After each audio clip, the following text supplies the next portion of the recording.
Hi, St. Mark's family.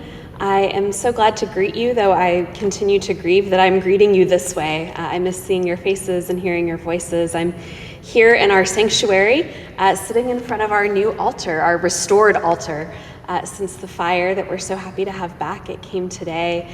Unfortunately, I'm coming to tell you that it will be quite some time before we are back together in worship in this place.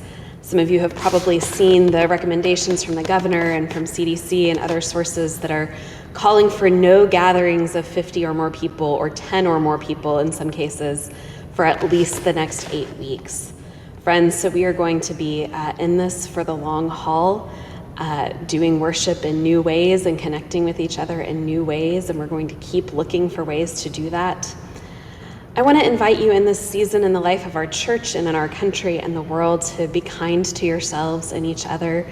Take each day as it comes. It is a lot of information. Things change every single day. And I know that this is a time of a lot of fear. But my prayer for this community is that it will also be a time for a lot of love and a lot of creativity and a lot of care for each other and our neighbors.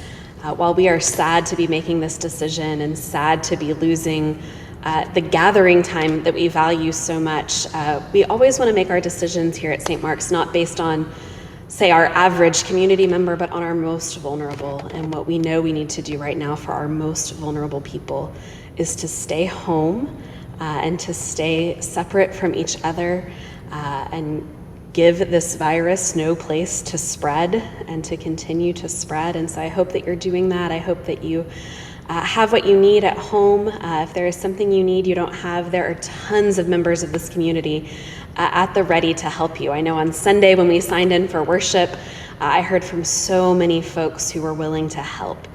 So don't hesitate to let us know if there's something that you need.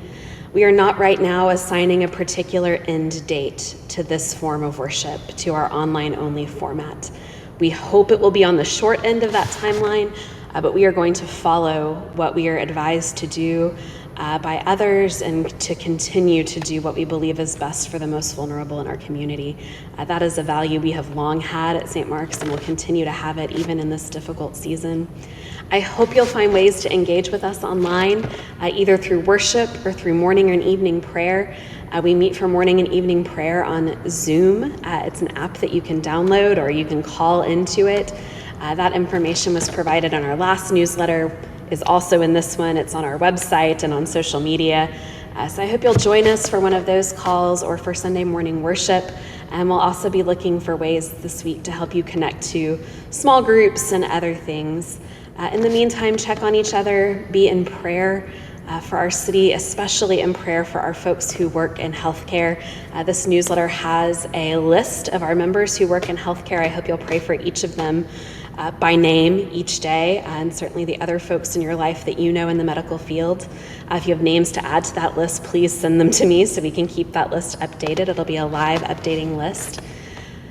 So I hope you'll continue to be in prayer and to let us know how we can support you. Thank you so much for your continuous support of the church. I hope that you will continue as you're able in this season to give online. The link is on our website. You can go to smumc.org, and the Give tab is right up at the top right corner of the page. You can set up a recurring draft or a one-time offering. We depend on those things to continue to operate in the ways that we are. I also want to invite you, if you're able and you're well and you've not traveled recently, to support some of our neighborhood partners who are working to make sure that families and individuals stay fed and have the things they need in this season. HIM Food Pantry and the Wesley Community Center Food Pantry remain open and are in need of your support and your volunteer hours if you're able to do that.